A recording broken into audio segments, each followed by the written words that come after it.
Olá pessoal, tudo bem com vocês? Professor Daniel Milhomes aqui, do canal Química Rapidex, e o tópico de aprofundamento de hoje vai ser sobre grau de hidratação de ácidos. Para entender essa aula, você só precisa de nomenclatura de oxiácidos, você precisa de NOx e também um pouco de senso comum, certo? Então, para a gente introduzir esse assunto, você que já teve aula de ácidos comigo lá no cursinho, o que a gente vai fazer aqui? A gente vai definir o NOx do fósforo. Lembra que eu falei que tem como a gente definir a nomenclatura de ácidos com base de oxiácidos com base no NOx? Então, antes da gente dar o nome desses três ácidos aqui, a gente precisa calcular o NOx do elemento central, que nesse caso aqui é o fósforo, tranquilo? Eu vou usar ele de exemplo nesse vídeo, por quê? Porque ele é o exemplo que mais cai em prova praticamente, tá bom? Então vamos lá. Aquela ideia básica, você que praticou NOx comigo, vai lembrar numa boa. Deixa eu dar um zoom. Vamos calcular o NOx de todo mundo aqui? Vamos lá. Eu vou primeiro calcular o NOx desse fósforo bem aqui. Separa por barra. Aqui é mais 1 porque eu sei disso. Aqui menos 2, aqui x. Aqui vai bater mais 1. Aqui vai bater x normal. E menos 2 vezes 3 me dá menos 6. Toda essa soma tem que bater zero porque esse ácido é eletricamente neutro. Então, mais 1 menos 6 me dá menos 5. X menos 5 dando zero, então x vai valer 5. Mais 5 nesse caso. Nota que o NOx do fósforo aqui nesse ácido, ele é máximo. Tranquilo? Fazendo a mesma ideia para o outro. Eu aqui vou ter mais 1. Aqui menos 2 e aqui x porque não sei ainda. Aqui vai ficar mais 3 multiplicando. Aqui menos 8. De novo, se tu fizer o cálculo igualando tudo a zero, vai dar mais 5. Então a gente já começa a ver uma problemática aí. Fazendo a mesma coisa nesse cara aqui, 2x, aqui menos 14 e aqui mais 4, x também vai bater igual a mais 5. Mas professor, e agora? Você falou para mim que todo ácido da família 5A, em que o átomo central é da família 5A e tiver NOx máximo, ele vai terminar em ico e nem tem prefixo pé, nem hipo, nem termina em oso. Então, os nomes desses três ácidos são o mesmo? Não. Na verdade, o nome em si é o mesmo em tese, porque os três são ácidos fosfóricos. Entretanto, como eles não têm a mesma fórmula molecular, a gente não pode dizer que eles têm o mesmo nome. E é isso que a gente vai aprender nesse vídeo. Professor, me dá um spoiler. A diferença desses três ácidos é que, apesar deles serem oxiácidos de fósforo, em que o fósforo tem NOx máximo, nesse caso, mais 5, porque o fósforo tem 5 elétrons na última camada, são chamados de ácidos fosfóricos. Mas o grau de hidratação é diferente, e é isso que é diferente aqui entre todos, tá bom? A gente vai conhecer três categorias de hidratação de ácidos: ácidos orto, ácidos meta e ácidos piro, tranquilo? A gente vai começar com o primeiro. O primeiro é o mais fácil de tudo, de todos. O primeiro é o mais tranquilo. A gente vai começar definindo para vocês o que é orto. O que é um ácido orto? Então, todos os ácidos que eu dei na primeira aula de nomenclatura de oxiácidos, a gente pode considerar como se fossem orto. Só que como eles são mais abundantes, esse nome orto basicamente não precisa ser colocado na questão, uma vez que eles são os ácidos padrão, vamos colocar assim. A gente só usa para diferenciar dos meta e dos piro. Então, a definição de ácido orto é aquele ácido normal, aquele ácido padrão do Chico não come banana, só paçoca. Lembra disso? Pois é. Então, uma coisa interessante que vocês têm que colocar na cabeça de vocês, além dele ser um nome para ácidos normais dentro do padrão, aquele padrão que eu desenhei aquela vez, Chico não come banana, né? H3BO3, ácido bórico e assim por diante.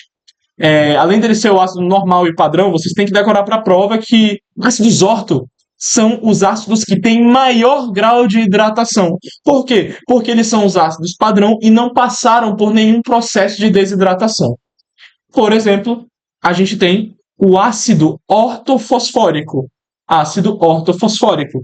Em tese, o ácido bórico pode ser chamado de ortobórico. Eu posso ter uma versão ortobórico também. Ou seja, H3PO4, né?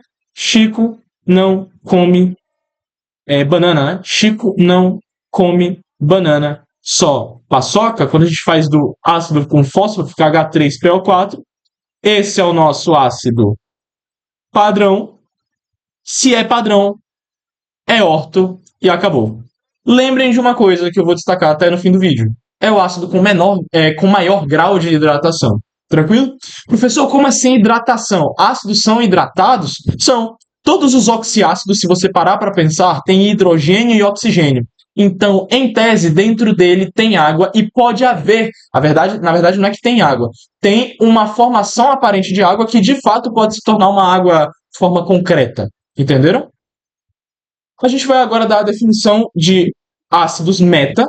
E qual é a definição de um ácido meta? É um ácido oriundo de uma desidratação intramolecular.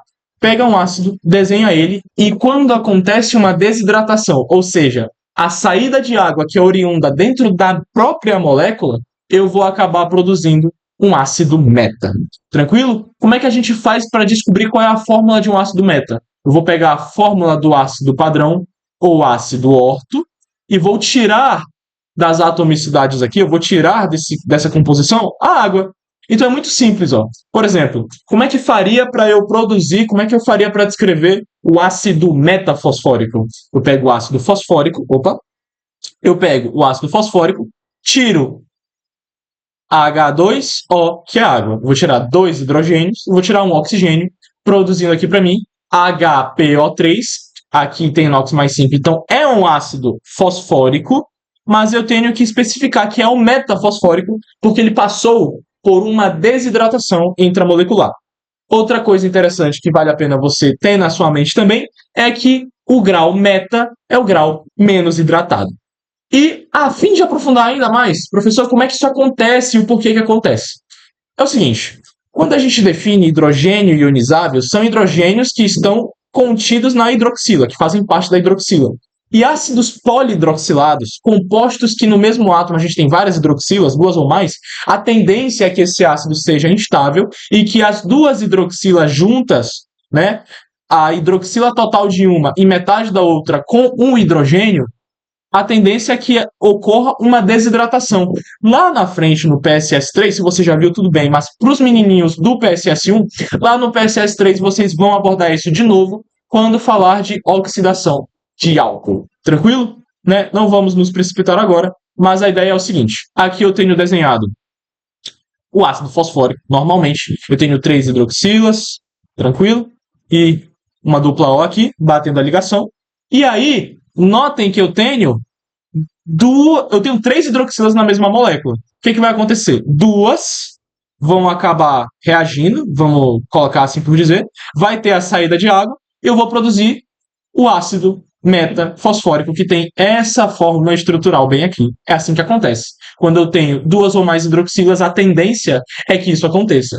Existem vários outros fatores. O próprio fato do fósforo ter uma eletronegatividade um pouco menor, enfim, existem diversos fatores que fazem com que essa instabilidade ela seja um pouco mais aparente, né?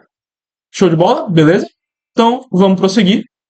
Agora, para finalizar, eu vou falar do ácido piro, de grau de hidratação piro, e esse ácido, qual que é a diferença dele para o meta? É que em vez do piro ser oriundo de uma desidratação intramolecular, ele é oriundo de uma desidratação intermolecular. Ou seja, é quando eu tenho 2 ácidos orto, e aí um ácido e o outro acabam desidratando ao mesmo tempo.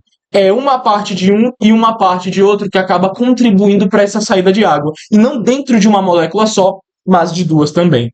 Então, como é que eu faria para demonstrar a fórmula do ácido pirofosfórico, por exemplo?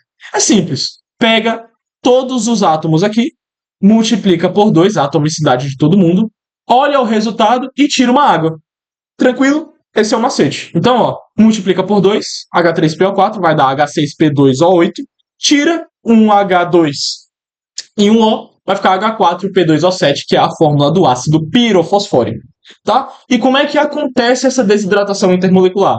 Eu tenho 2 ácidos fosfóricos, eu tenho 2 ácidos fosfóricos, aí eu tenho a hidroxila total de um e um hidrogênio da outra, tendo a saída de água, E aí eu vou ter essa estrutura aqui. Esse é o ácido pirofosfórico. Olha que interessante como bate a fórmula. H1, 2, 3, 4, P2O7. 1, 2, 3, 4, 5, 6, 7. Tá? Essa é a fórmula do pirofosfórico. O que a gente tem que saber sobre o pirofosfórico? Ele é o segundo mais hidratado, ou segundo menos hidratado, já que eu tenho somente 3 em comparação. O mais hidratado, o que vocês têm que saber para a prova? O que eu já vi caindo bastante em questão. Ácido orto, mais hidratado do que o piro, que é mais hidratado do que o meta. E também como chegar, dar o nome, como é que chega nessa fórmula, o porquê que ele tem esse nome, e também saber da questão que o piro tem desidratação, ele passa por um processo de desidratação intermolecular, ele é resultado de uma desidratação intermolecular, e o meta é oriundo de uma desidratação intramolecular. Toda vez que vocês ouvirem intra, prefixo intra, dentro de algo por si só. E inter é entre duas coisas diferentes ou iguais. Entre duas coisas no geral. Tranquilo?